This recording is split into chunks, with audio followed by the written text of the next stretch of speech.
శ్రీనివాస గోవింద శ్రీ వెంకటేశ గోవింద భక్తవత్సల గోవింద భాగవత ప్రియ గోవింద గోవింద హరి గోవింద వెంకటరమణ గోవింద గోవింద హరి గోవింద వెంకటరమణ గోవింద నిత్య నిర్మల గోవింద నీలమేఘ శ్యామ గోవింద పురాణ పురుష గోవింద పుండరీకాక్ష గోవింద గోవింద హరి గోవింద వెంకటరమణ గోవింద గోవింద హరి గోవింద వెంకటరమణ గోవింద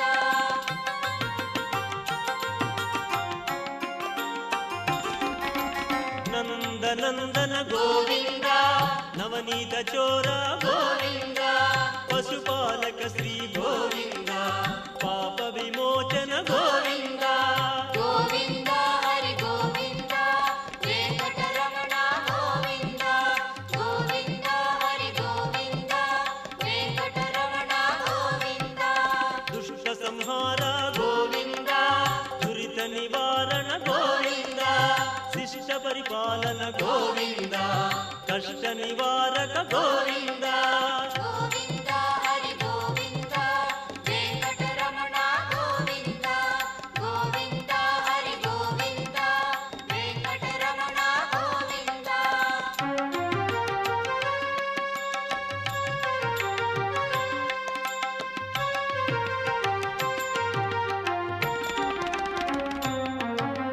వజ్రమకుటధర గోవింద వరాహమూర్తి గోవింద గోపీ జనప్రియ గోవింద గోవర్ధనోద్ధార గోవింద గోవింద హరి గోవింద వెంకటరమణ గోవింద గోవింద హరి గోవింద వెంకటరమణ గోవింద దశరథ నందన గోవింద దశముఖ మర్దన గోవింద పక్షివాహన గోవింద పాండవ ప్రియ గోవింద గోవింద హరి గోవింద వెంకటరమణ గోవింద గోవింద హరి గోవింద వెంకటరమణ గోవింద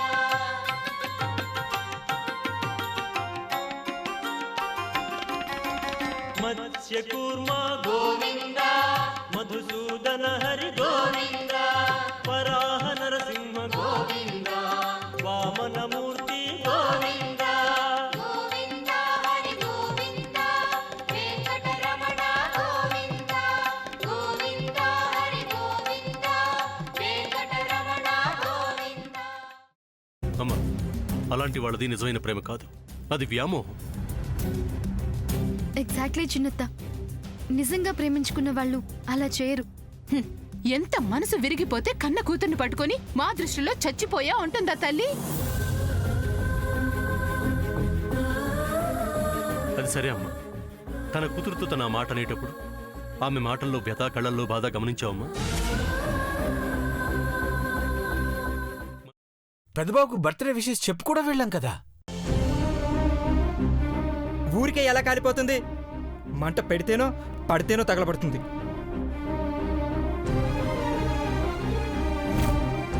కరెక్ట్ చిన్నబాబు, నీకొచ్చినట్టే నాకు డౌట్ వచ్చింది. పార్వతే షర్టును తగలబెట్టిందనుకుంటా.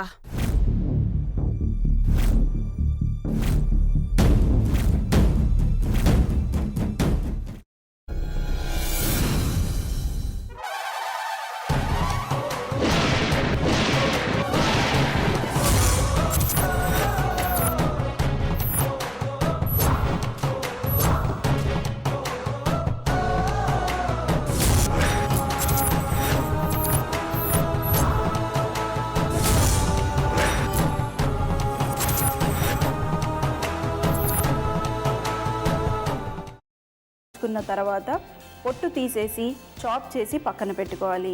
ఒక ప్యాన్లో కొద్దిగా నూనె వేడి చేసి అందులో ఆవాలు, మినప్పప్పు, శనగపప్పు, కరివేపాకు, సన్నగా తరిగి పెట్టుకున్న ఉల్లిపాయలు వేసుకుని 1 నిమిషం పాటు వేయించుకోవాలి. ఆ తర్వాత కాల్చి కట్ చేసి పెట్టుకున్న వంకాయని కూడా అందులో వేసుకుని బాగా మిక్స్ చేసి బౌల్లోకి ట్రాన్స్ఫర్ చేసుకుని అందులో తగినంత చిక్కటి పెరుగు లేదా పల్చటి పెరుగు వేసుకుని మిక్స్ చేసి అన్నంతో కానివ్వండి, చపాతీతో కానివ్వండి సర్వ్ చేసినా చాలా బాగుంటుంది.